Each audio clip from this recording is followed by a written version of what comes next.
फिर भी हम उदास क्यों? तो वहां पर कारण यही है कि मेरे अंदर किसी न किसी कारण, किसी के अंदर विद्या का अभिमान, किसी के अंदर रूप का अभिमान, किसी के अंदर बड़े कुल का अभिमान, किसी के अंदर धन का अभिमान, विद्या रूप महत्व कुल धन यौवन अभिमान, सद कंटक देखे जहां रहत न भक्ति निदान। हमारे अंदर किसी न किसी प्रकार के अभिमान है। जब हम भगवान के मार्ग पर जा रहे हैं तब भी मेरे अंदर यदि शांति नहीं है, सुख नहीं है, तो कहीं अपने अंदर ढूंढो। जैसे व्यास जी ने स्वयं अपने अंदर ढूंढा कि कहीं न कहीं हमसे ही गलती हुई है, और जब अपने गलती को स्वयं हम बार बार अनुभव करेंगे तो एक दिन न एक दिन उस ठाकुर श्री राधा मोहन बिहारी की कृपा जरूर होगी।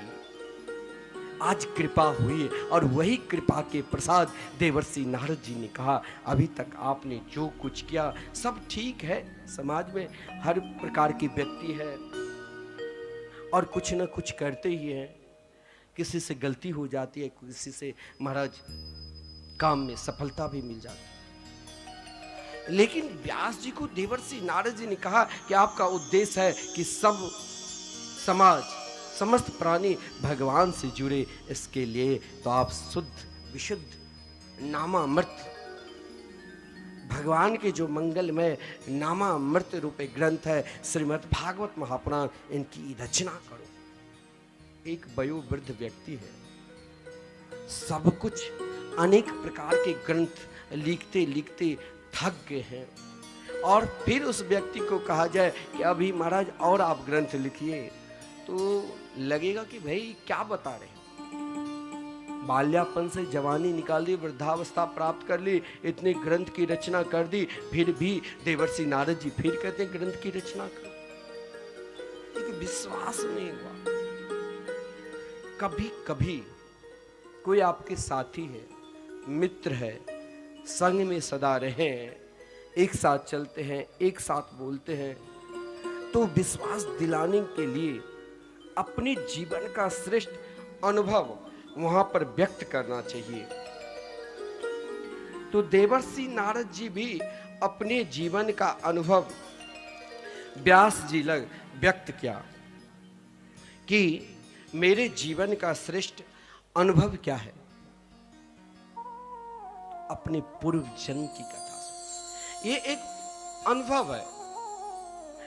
विश्वास दिलाने के लिए अगर आप नाम जाप कर रहे हो, कुछ ना कुछ अनुभव तो मिला होगा कि ऐसे सिद्ध संत, सद्गुरु, जिनके रोम रोम से नाम निकलते हैं, जो कभी अपने लिए किसी प्रकार की आकांक्षा इच्छा किया ही नहीं, जो सदा समाज के लिए कि समाज भगवान से जुड़े, कभी विशाल यज्ञ तो कभी अखंड युगल नाम संकीर्तन वृंदावन में, तो कभी महाराज जी बड़े बड़े यज्ञ मिथिला क्षेत्र में करवाए हैं। उनका उद्देश्य यही था कि सब भगवान से जुड़े। अपने लिए नहीं, उन्हें खाने की आकांक्षा है, नहीं उसे कोई वस्त्र पहनने की आकांक्षा है, नहीं महाराज ऐसी कमरे में रहने की आकांक्षा है। उनकी आकांक्षा आप देखोगे तो आपके आंख में आंसू आ जाएगी। साधारण तखत पे नहीं, तकिया, वही हाथ को बना लिया तकिया, जो महाराज भागवत में वर्णन है वो अपने गुरुदेव जीवन में अनुभव किए हैं। जिस कारण जो भी कार्य में वो संकल्प ले लेते हैं उन्हें सफलता मिलती है, क्योंकि अपने जीवन को ऐसे प्रभु में लगा दिए है, समर्पित कर दिया है। महाराज आप कुछ भी प्रदान करते हैं, वो चाहते हैं कि यही धन फिर किसी दूसरे की सेवा में लग जाए। जहां कोई इच्छा ही नहीं, जहां कोई कामना ही नहीं है। यही बात देवर्षि नारद जी ने व्यास जी से कहा कि देखो व्यास जी, मैं जानता हूं आपके अंदर कोई इच्छा है ही नहीं। मैं ये भी जानता हूँ आपने बड़े बड़े ग्रंथ की रचना की है, फिर भी आपको शांति नहीं मिल रही है। और फिर मैं भी वही कह रहा हूँ कि जो आप पहले कर चुके हैं। आपने ग्रंथी रचना की है और मैं फिर ये बार बार यही कहता हूँ कि आप ग्रंथ की रचना करो। श्रीमद् भागवत महापुराण जो महाराज विशुद्ध वैष्णवों के लिए, साधकों के लिए, संतों के लिए जो परम धर्म है, उस धर्म का निरूपण करो। व्यास जी मानने के लिए तैयार नहीं, फिर अपने जीवन का अनुभव बताया कि ये मेरे जीवन का अनुभव है कि मैं कहां था और आज कहां हूं, किसकी कृपा से। वही चलता फिरता एक महापुरुष नाम जापक की कृपा से। एक दासी का पुत्र जिसके पिता बाल्यावस्था में महाराज पधार जाए, माता भी एक नुकरानी के काम करे, महाराज बहुत अपमान सहन कर अपने पुत्र को करीबन 5-6 साल को बनाया। लेकिन संत की कृपा, कब संत की कृपा और परमात्मा की कृपा, ये आपके प्रयास से नहीं हो सकता। आप बार बार प्रयास करोगे कि कोई सिद्ध संत नाम जापक मुझे मिल जाए, उन्हें मिले। आप बार बार प्रयास करोगे कि मुझे महाराज भगवान जल्दी मिल जाए, नहीं मिलेगा। उसके लिए बहुत उद्यम करना पड़ेगा। जैसे परमात्मा स्वयं कृपा करके दर्शन देते हैं अपने भक्त को, उसी प्रकार संत भी, नाम जापक संत मिल जाए, सदगुरु मिल जाए महाराज, तो समझ लेना कि परमात्मा की पूर्ण कृपा होने वाली। गुरुदेव ने आपको ऐसे धन दिया, उस धन के सहारे एक दिन जरूर ठाकुर श्री राधा मोहन बिहारी जरूर मिलेंगे। आज महाराज वो नन्हे से छोटे से बालक ने कहा कि देखिए देव व्यास जी, मेरे पूर्व जन्म की कथा सुनकर आपकी आंखों में आंसू आ गए। अब धैर्य के साथ सुनो। मेरी माता ने कष्ट सहन की, गौ सेवा की, संतों की सेवा की। पहले संत के झुंड आते थे। जिस स्थान पर बैठकर आप कथा मृत का रसास्वादन कर रहे हो, जिस मंदिर को आप दर्शन कर रहे हो, जहां से हमारे श्री गुरुदेव धर्म के प्रचार करने के लिए, प्रचार प्रसार करने के लिए, वैष्णव धर्म के प्रचार प्रसार करने के लिए निकले थे, यहां भी किसी संत की कृपा ही है। महाराज आज वही संत की कृपा से आज हम सब इतने बड़े परिवार के हो गए। संत कब, कहां, किस समय, किस जगह पर कृपा करे वो वही जान सकते हैं। उनकी कृपा कब बरस जाए।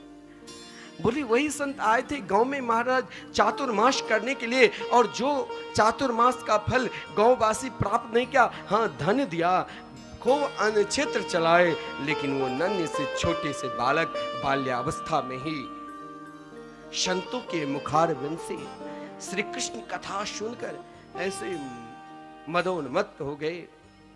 कभी रोते थे तो कृष्ण के लिए, कभी हंसते थे तो कृष्ण के लिए, कभी नाचते थे तो कृष्ण के लिए।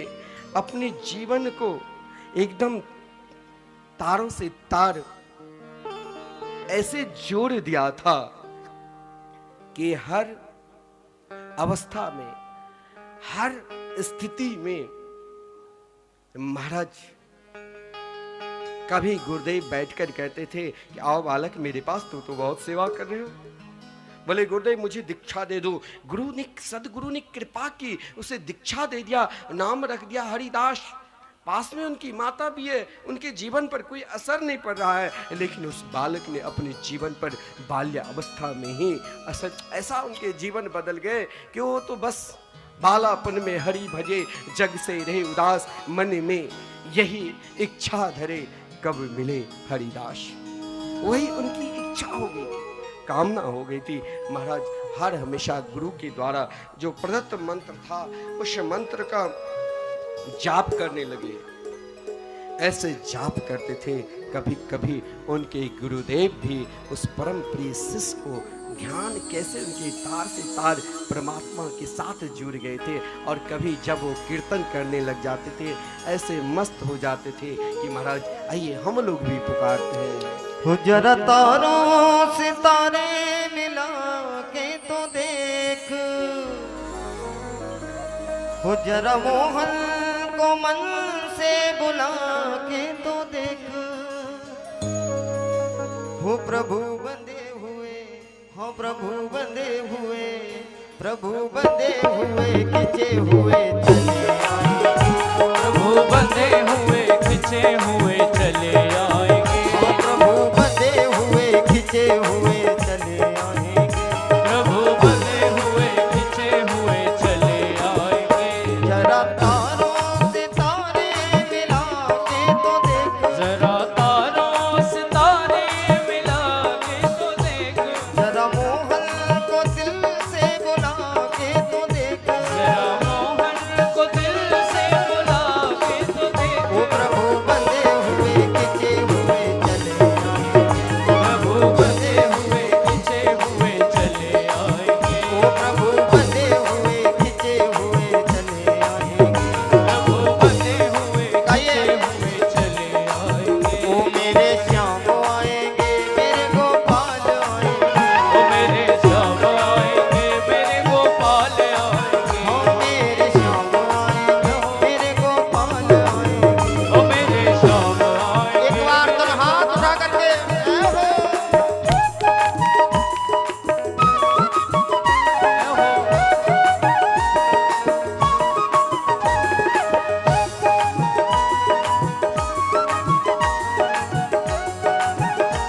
प्रेम से बोलिए श्री राधे।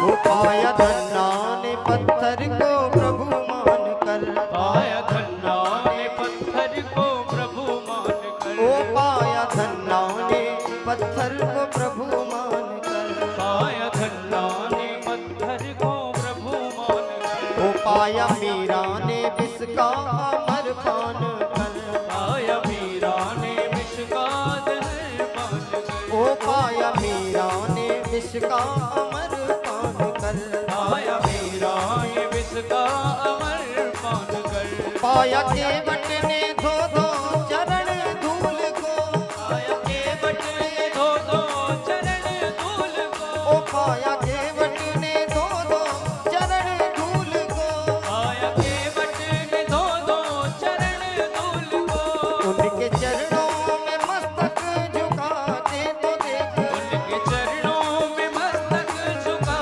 कर तो देख, उनके चरणों में मस्तक झुका के तो देख, उनके चरणों में मस्तक झुका कर तो देख, तो क्या होगा एक बार दोनों हाथ उठा करके, हाँ प्रभु बंधे हुए खिंचे हुए चले आएंगे, प्रभु बंधे हुए खिंचे हुए चले आएंगे, हाँ प्रभु बंधे हुए खिंचे हुए चले आएंगे। प्रभु बंधे हुए खिंचे हुए हरि चले बोल। आएंगे। नाद है।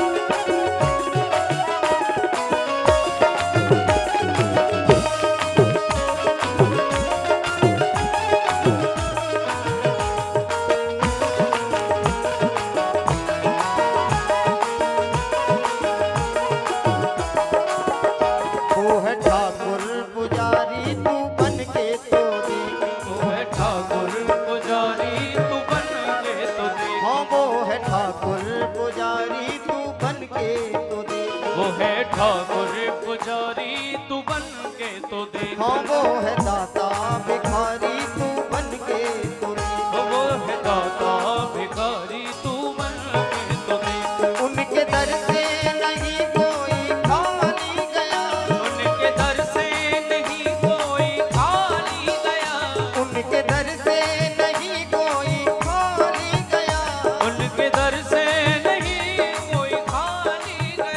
उनके आगे